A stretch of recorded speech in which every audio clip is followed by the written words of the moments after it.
Bonjour les enfants, bonjour Pablo, Samuel, Julie et tous les enfants qui nous rejoignent d'habitude, ainsi que quelques nouveaux à qui je dis bonjour tout particulièrement, à savoir Lilou, Sacha, Simon, Nina et Elliot. On va découvrir aujourd'hui une nouvelle aventure, celle de la chauve-souris et de l'étoile.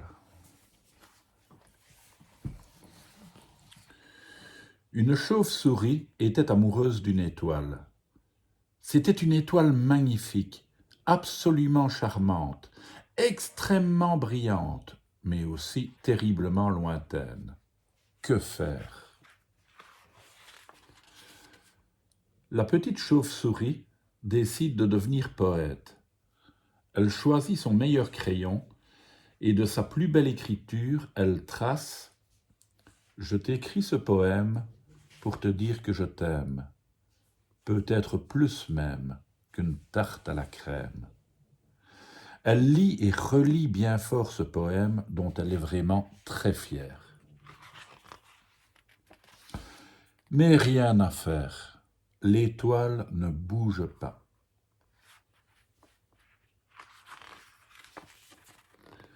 La petite chauve-souris se dit alors que certainement les mots ne suffisent pas et elle se met au dessin. Elle dessine en couleurs des milliers de fleurs, des centaines de cœurs et même quelques tracteurs. C'est ce qu'elle sait le mieux faire. Mais rien à faire, l'étoile ne bouge pas.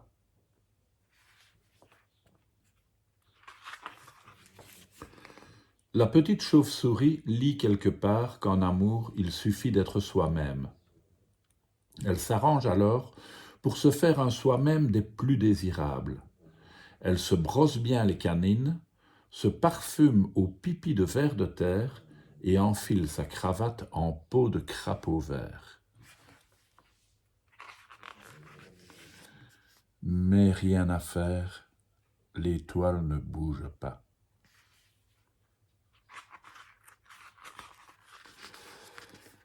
La petite chauve-souris se dit alors que, puisque c'est comme ça, il y en a marre, que crotte de zut, elle va jouer les malheureuses. L'étoile viendra bien la consoler. Elle prend alors sa mine la plus boudeuse, arrête de manger, de dormir, et fait exprès de ne plus regarder en l'air. Mais rien à faire, l'étoile ne bouge pas. Mais pourquoi? Pourquoi? Pourquoi? Se demande la petite chauve-souris. La réponse lui vient alors. Mais bien sûr, parce que, elle est trop loin. Elle ne me voit pas, ne m'entend pas. Je dois y aller moi-même. Et à la une, à la deux, à la trois, voilà notre petite chauve-souris qui prend son élan et se lance dans le firmament. Elle va loin, très loin. Mais l'étoile est toujours plus loin, trop loin. C'est désespérant. Et puis jouer la malheureuse l'a beaucoup fatiguée. La tête lui tourne. Elle tombe dans les pommes, ou plutôt dans un pommier. La voilà coincée entre deux branches. Elle se sent faible, faible. À peine a-t-elle la force de se tourner une dernière fois vers son étoile. C'est alors que le miracle arriva, l'étoile bougea. Doucement, elle s'approche. La petite chauve-souris en est tout émerveillée. Elle se sent plus poète que jamais. Ah, mon étoile bien-aimée, ma vie va s'en aller pour avoir voulu te toucher. Oseras-tu me refuser un tout dernier petit baiser? L'étoile s'approche encore. Elle est tout près maintenant. Tout près. Trop près. Plus de doute possible.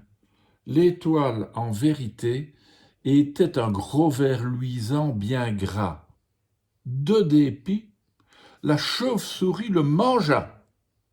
Enfin, pas tout. Elle en donna un petit bout. Voilà l'histoire de notre petite chauve-souris amoureuse. Alors maintenant, si vous voulez bien, je vous propose de laisser dormir Niviouk et on se retrouve demain.